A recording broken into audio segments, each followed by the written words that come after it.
स्वागत छ भाइ बहिनीहरुलाई नेपाल N.O.S स्कुलमा। हामीले अल्जेब्रासँग रिलेटेड लङ क्वेशन्सहरु डिस्कस गरिरहेका थियौं, जुनमा हामीहरुले टाइप 1 र टाइप 2 को क्वेशनहरु डिस्कस गरिसकेका छौं र आज हामीहरुको लास्ट सेसन छ। हामीहरु अब यसपछि भने आजपछि भने हामीहरु टाइप 4 को क्वेशनहरु डिस्कस गर्ने छौं। आज हामीहरुको लास्ट क्वेशनहरु डिस्कस गर्छौं। सो हामीहरुको अब यसपछि दुईटा टाइप बाँकी छ लङ क्वेशन्सहरुमा, टाइप 4 र टाइप 5 र त्यसैगरी आजको लागि हामीले टाइप 3 मा फेरि डिस्कस गर्ने भएका छौं, जसमा मैले एउटा क्वेशन लिएको छु। त्यही क्वेशनमा के भनेको छ भने हामीलाई given that the function fx given छ हामीहरुसँग र fx फंक्शन गिवन छ र त्यसैगरी हामीलाई f0 f6 = 10 हुन्छ भनेर भनेको छ र त्यसैगरी find the value of a and f inverse 4 भनेर भनेको छ। सो यो क्वेशनको लागि फर्स्ट अफ अल त हामीलाई के गिवन छ त्यो लेखौं। Here given function is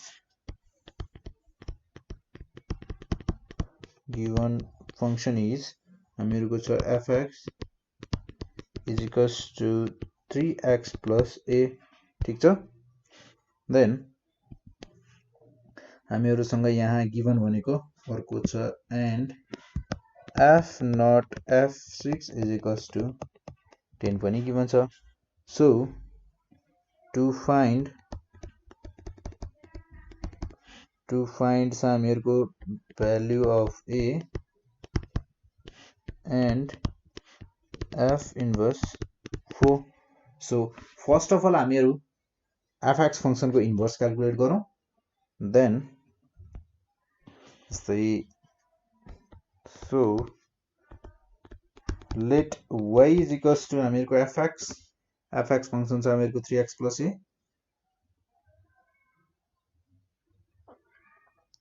हामीहरुको first of all हामीले इन्भर्स क्याल्कुलेट गर्नु भन्दा पनि हामीले काम गर्न सक्छौं, a को भ्यालु क्याल्कुलेट गर्न सक्छौं, किनभने इन्भर्स निकाल्नको लागि हामीहरुसँग a को भ्यालु पनि छैन। निकाल्न त सक्छौं तर a को भ्यालु अझै अननोन हुनेवाला छ। सो फर्स्ट अफ अल हामी के काम गरौं भने फर्स्ट अफ अल हामीहरु क्याल्कुलेट गरौं a को भ्यालु। सो a को भ्यालु हामीहरु कसरी क्याल्कुलेट गर्न सक्छौं त हामीहरु क्याल्कुलेट गर्न सक्छौं f0 f6 = 10 यसलाई युज गरेर गर्न सक्छौं। जस्तै मेरो यहाँ हेर्ने हो भने सो f0 f6 =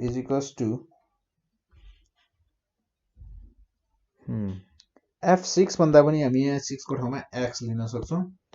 fx लिए मैले ल fx लिदा मेरो fx फंक्शन छ मसँग 3x plus a, ठीक छ। f 3x plus a then again मेरो as a input 3x plus a जाने भयो in the function fx in the same function. So x को ठाउँमा हुने भयो 3x plus a, ठीक छ। यो भयो मेरो f0 fx। then 9x plus 3a plus a यो हुने भयो मेरो 9x plus 4a, ठीक छ। then but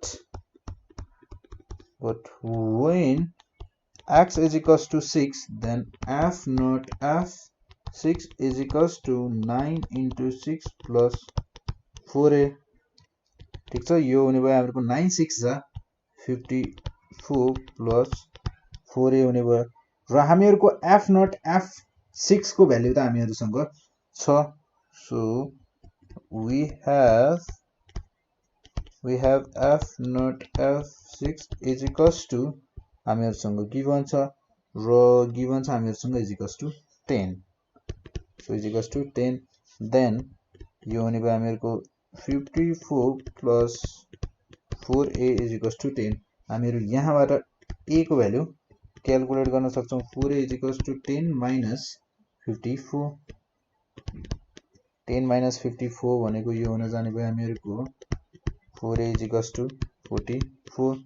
therefore a = -44 upon 4 र यसको भ्यालु हामीहरुको a को भ्यालु भनेको हुने भयो यहाँ -11 र हामीहरुको a को भ्यालु -11 छ भने हामीहरुको again so putting value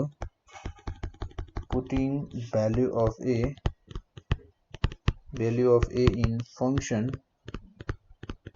in function fx भन्ने फंक्शनमा fx इज इक्वल्स टु हामीहरुसँग छ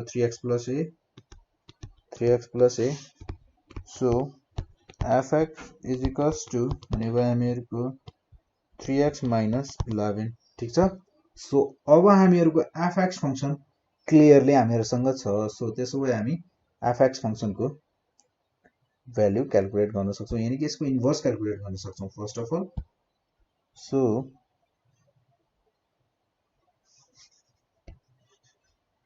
again to find f inverse x let y is equals to fx is equals to 3x minus 11 ठीक छ then हामीहरुको y is equals to हुने भयो 3x minus 11 then so interchanging roles of x and y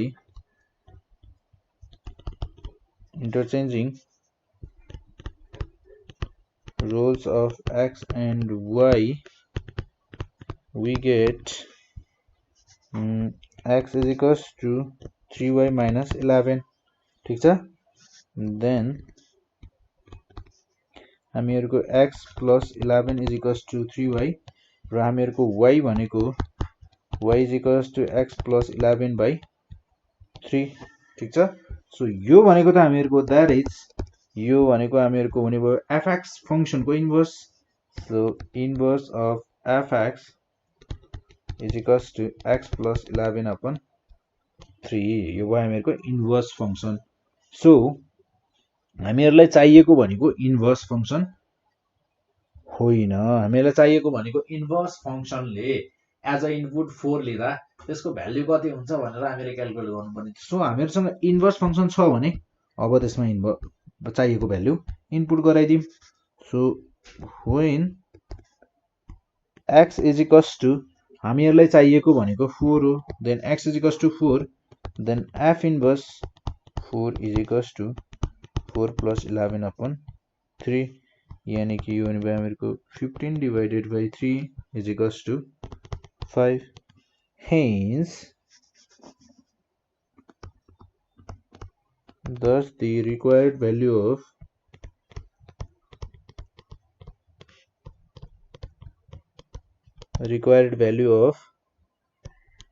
a is minus 11 and f inverse 4 is equal is 5 भनेर हामीहरु calculate गर्न सक्छौं so त्यसैगरी एउटा अर्को क्वेशन हेरौं यस्तै टाइपको हेरौं है यो क्वेशन दामी छ जस्तो लाग्यो मलाई र यो क्वेशन पनि पास्टमा सोधिसकेको क्वेशन हो र त्यसैगरी एउटा अर्को क्वेशन हेरौं लास्ट क्वेशन हेरौं देन जस्तै हामीलाई क्वेशन के छ भने if fx is equals to fx function is equals to 2x plus k then and f inverse 4 plus f2 is equals to 7 ठीक छ f2 is equals to 7 then find the value of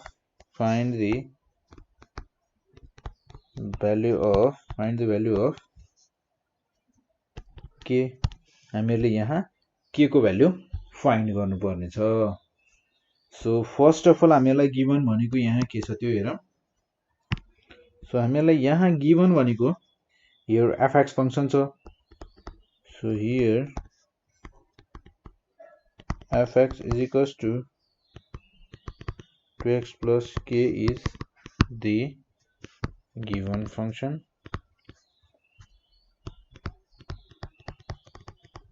यो भयो हामीहरुको given function then let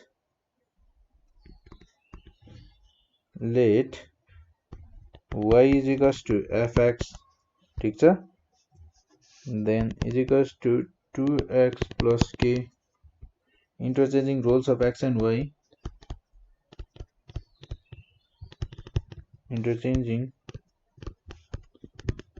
rules of x and y, we get y is equals to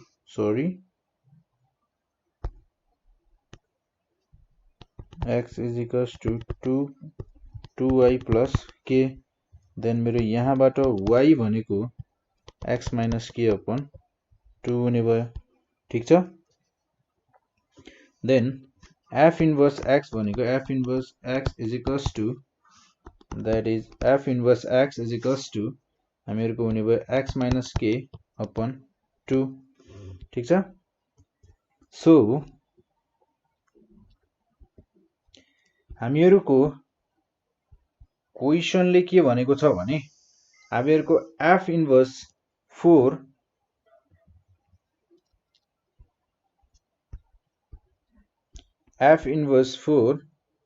को क्वेशनले भने अनुसार हामीहरुलाई f inverse 4 र f2 को समेसनले हामीहरुलाई 7 दिन्छ भनेर भनेको छ। हामीहरु यसैले युज गर्ने कोशिश गरिरहेका छौं।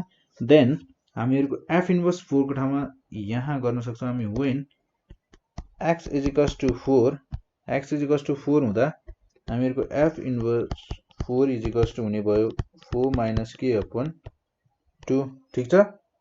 तर हामीहरुसँग f2 छैन। so and f2 is equals to हामीहरुसँग fx function छ र fx फंक्शन भनेको हामीहरुको छ fx फंक्शन भनेको 2x plus k। then यो हुने भयो हामीहरुको 2 into 2 plus k ठीक छ र यो हुने भयो हामीहरुको 4 plus k र यो दुईटाको समेसनले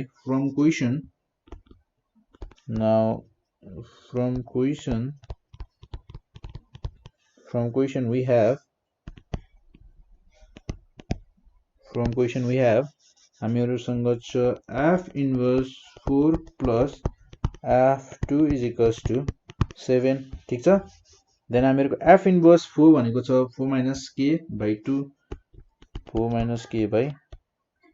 2 plus f2 भनेको 4 plus k is equals to 7 र हामी यहाँबाट k को भ्यालु इजिली पत्ता लगाउन सक्छौं। so अब जस्ट सिम्प्लिफिकेसन छ 4 minus k plus 2 LCM लिए मैले यहाँ 2 LCM लिए then यो हुने भयो मेरो 4 to the 8 plus 2k is equals to 7 then cross multiply गर्दियौ यहाँ हामी क्रस मल्टिप्लाई गर्दा यो हुने भयो हामीहरुको 2k minus k plus 8 4 12 यो हुने भयो हामीहरुको 7 into 2 then हामीहरुको k plus 12 is equals to 14 therefore k is equals to 14 minus 12 is equals to 2 hence the required value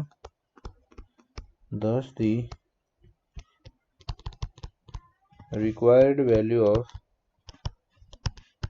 k is 2 भनेर यसरी क्याल्कुलेट गर्न सक्छौं। यो भयो हामीहरुको टाइप 3 मा सोधेका हामीहरुको यो क्वेशनहरु पनि सबै पास्टमा सोधेका क्वेशनहरु हुन् र हामीहरुको यही भए हामीहरुका टाइप 3 का क्वेशनहरु र अब हामी यसपछि टाइप 4 का क्वेशनहरु गर्ने छौं।